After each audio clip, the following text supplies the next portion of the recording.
বেশ লম্বা সময় পর লো বাজেটের স্মার্টফোন প্রিমো D8 রিলিজ করলো ওয়ালটন। এটি ডেফিনেটলি প্রিমো D7 এর থেকে আপগ্রেডেড এবং দেখতে কিছুটা প্রিমো F7 এর মতো, যা কিনা কিছুদিন আগেই রিলিজ হয়েছে।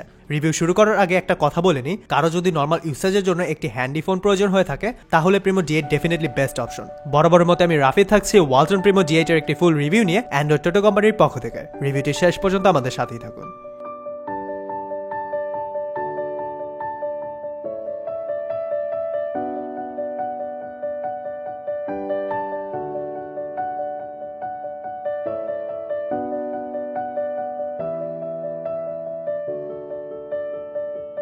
চলুন ভিউয়ার্স এক নজরে দেখে নেই ডিভাইসটির বক্সের ভেতরে কি থাকছে।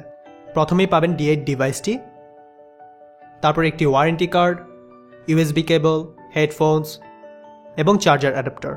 ফোনটি দেখতে খুবই কিউট এবং হাতে খুবই কমফোর্টেবল ফিল হবে। এর ব্যাক কভারটিতে ডট প্যাটার্ন ডিজাইন ব্যবহার করা হয়েছে। ডিভাইসটি টপ সাইডে মাইক্রো USB ও 3.5 মিলিমিটার অডিও জ্যাক প্লেস করা হয়েছে। ডান পাশে পাওয়ার বাটন ও বাম পাশে ভলিউম বাটন বসানো হয়েছে। ব্যাক সাইডের উপরে ক্যামেরা, ফ্ল্যাশলাইট এবং নিচে স্পিকার রয়েছে। ক্যামেরা মডিউলটি দেখতে অনেকটাই প্রিমো F7 এর মতো। ব্যাক কভারটি রিমুভ করে দেখা যাবে দুটি সিম কার্ড স্লট, যার ভেতরে দ্বিতীয় সিম কার্ড স্লটটিতে সিম লাগাতে চাইলে আপনাকে সিম ট্রেটি টেনে বের করে নিতে হবে।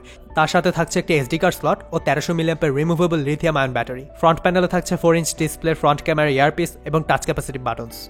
প্রিমো D8 এ দেওয়া হচ্ছে 4 ইঞ্চ WVGA ডিসপ্লে, যার resolution 480x800 pixel. Display quality আসলে তেমন একটা ভালো নয়, কেননা ভিউইং অ্যাঙ্গেল ভালো ছিল না, তবে কালার রিপ্রোডাকশন মোটামুটি ভালোই ছিল। তাছাড়াও চাইলে কালার টোন ইচ্ছে মতো আপনারা পরিবর্তন করে নিতে পারবেন, কেননা এতে থাকছে মিরাভিশন টেকনোলজি। টাচ রেসপন্স মিডিওকার, তবে HD ভিডিও প্লেব্যাক ইউজারদের সন্তুষ্ট করবে আশা করা যায়।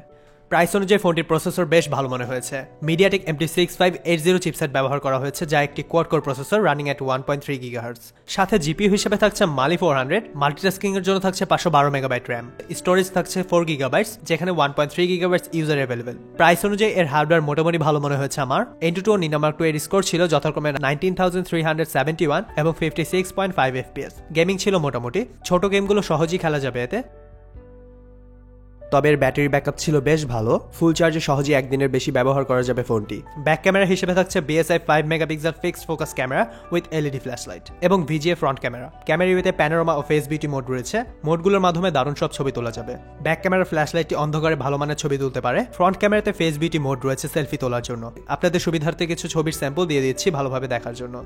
ফোনটি রান করছে অ্যান্ড্রয়েড 6.0 মার্শমেলোতে। ইউআইটি সম্পূর্ণ স্টক। লঞ্চার সেটিংসে রোটেশন অন বা অফ করার অপশন রয়েছে। সেটিংস অপশনে ডোন্ট ডিস্টার্ব মোড রয়েছে নোটিফিকেশনগুলো অফ রাখার জন্য। এই মোবাইলটিতে অ্যান্টি-থেফ ফিচারটি অ্যাড করা হয়েছে ফোনটি হারিয়ে গেলে তা পুনরায় ফিরে পাওয়ার জন্য। সর্বোপরি এতে থাকছে ওয়ালটনের OT আপডেট ফিচার, এর মাধ্যমে সিস্টেম আপডেটগুলো সহজেই পাওয়া যাবে।